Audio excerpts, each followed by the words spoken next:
মেয়েরা হায়েজ অবস্থায় কোরআন স্পর্শ তথা পড়তে পারবে কি, এই একটা জিজ্ঞাসা করা হয়েছিল কবে মনে হয়।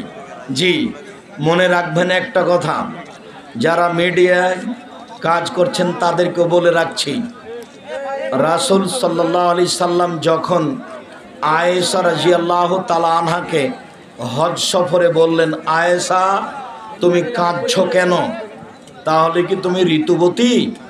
তখন আয়েশা বললেন, জি হ্যাঁ। আল্লাহর নবী বললেন, তফ ব্যতীত হাজিরা যা করে তাই করো। তা হাজিরা কোরআন তেলাওয়াত করে না? তফ ব্যতীত হাজিরা যা করে তাই করো। ইসনাই মায়াসনাউল হাজ্জ, হাজিরা যা করে তাই করো, শুধু তফ করো না। এক।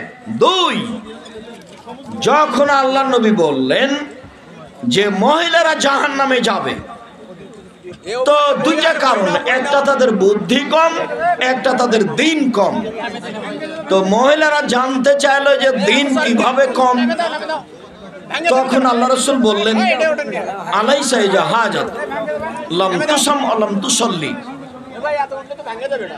যখন ঋতুবতী হয় তখন কি তারা সালাত আদায় করে? তখন কি তারা সিয়াম পালন করে? না। এটাই তো হচ্ছে তাদের দিন ধর্ম কম। বুখারী মুসলিম। তাতে শুধু বললেন নামাজের কথা, আর তাতে শুধু বললেন রোজার কথা। ঋতু অবস্থায় সিয়াম থাকতে পাবে না, ঋতু অবস্থায় সালাত আদায় করতে পাবে না, ঋতু অবস্থায় কোরআন তেলাওয়াত করতে পাবে না, এই কথা রাসূল সাল্লাল্লাহু আলাইহি সাল্লাম বলেননি। বরং আয়েশা রাদিয়াল্লাহু তাআলা আনহাকে বললেন, সালাত ব্যতীত তওয়াব ব্যতীত সব কিছু করো, অতএব তারা কোরআন তেলাওয়াত করবে, এ কথাই ঠিক।